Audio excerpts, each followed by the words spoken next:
नमस्कार। आज हम बात करेंगे कि हमारे फूल और हमारी सब्जियां और हमारे फल, इनकी जो संरक्षण शक्ति है इसको कैसे बढ़ाया जाए। 2-3 सिंपल बातें हैं कि जब भी आप ये पाएंगे कम पानी में जो फसल उगती है वो फसल ज़्यादा लंबी चलती है। अब चाहे तुम टमाटर देखो, चाहे तुम हरी मिर्च देखो, चाहे तुम प्याज देखो, आलू देखो, कोई फ़र्क नहीं पड़ेगा। तो पहला एक प्रिंसिपल है कि पानी को कम करो। और पानी को कैसे कम करो? सबसे बड़ा बढ़िया तरीका है कि केमिकल के फर्टिलाइज़र को काट डालो। आज के जो केमिकल फर्टिलाइज़र है, जिसको हम रासायनिक खाद कहते हैं, ये सारे इनऑर्गेनिक इलेक्ट्रोलिटिक फर्टिलाइज़र है, यानी नमकीले हैं।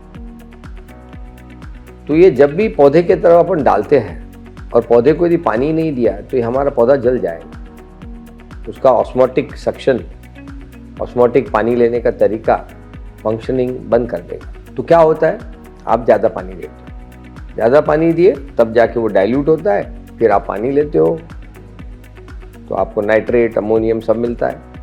लेकिन हुआ क्या कि आपका फूल, आपका फल, आपकी सब्जी अब ज़्यादा पानी वाली।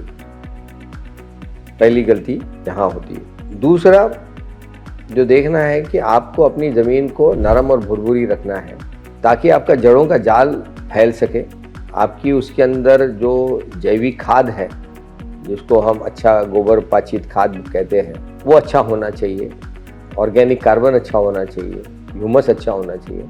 तब जाके आपका जो जड़ों का जाल है वो अच्छी तरह से काम कर पाएगा और सारे प्रकार के जो न्यूट्रिएंट्स हैं वो आपको दे पाएगा। इसमें क्रिटिकल होते हैं पर्टिकुलरली संरक्षण के हिसाब से जो सिलिका होता है, जो कैल्शियम होता है, तो इनकी ज़रूरत बहुत पड़ती है। जैसे कैल्शियम पेक्टेट एक बड़ा इम्पॉर्टेंट इंग्रेडिएंट है, सिलिका एक बड़ा इम्पॉर्टेंट इंग्रेडिएंट है। तो ऐसे जो पदार्थ है जो हम ऐसे तो ऊपर से डालते नहीं हैं, लेकिन ज़मीन के अंदर होते हैं। तो जड़ों के जाल को जैविक ताकत बढ़ाना और उस जाल को घना भी रखना, ये बहुत ज़रूरी है।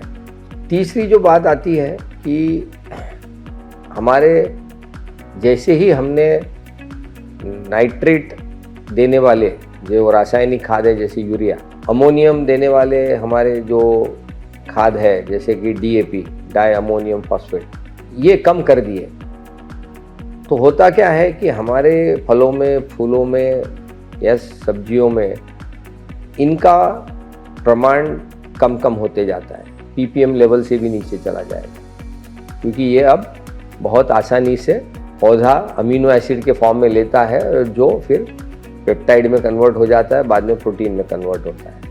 यदि आपने अपने फलों में और इनमें यदि नाइट्रेट और अमोनियम का प्रमाण बढ़ा दिया ज़्यादा केमिकल के खाद इस्तेमाल करके, तो होगा क्या, इसको खाने के लिए आ जाएंगे सारे इंसेक्ट और सारे पैथोजेंस और सारे माइक्रोब्स। क्यों आएंगे? क्योंकि इनके लिए, इनका खुद का प्रोटीन बनाने के लिए ये जरूरी इंग्रेडिएंट है।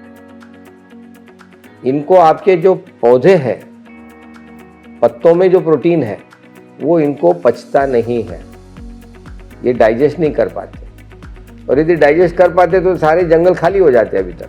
तो ये समझने की बात है। इनको हम कहते हैं जो माइक्रोबियल पॉपुलेशन है, इनका जो रियल फूड है, रियल अट्रैक्शन जो है, उसको हम जड़ से ही हटा दे रहे हैं। तो ये 3 चीज़ों को जब आप ठीक से कर लोगे तो आपको ये दिखेगा कि अब आपके जो फूल है वो लंबे समय तक ताज़ा रहेंगे, वो लंबे समय तक आपको बढ़िया उसकी जो ताकत है खड़े रहने की वो ये रहेगी, उसका जो वाटर लॉस है वो भी कम रहेगा।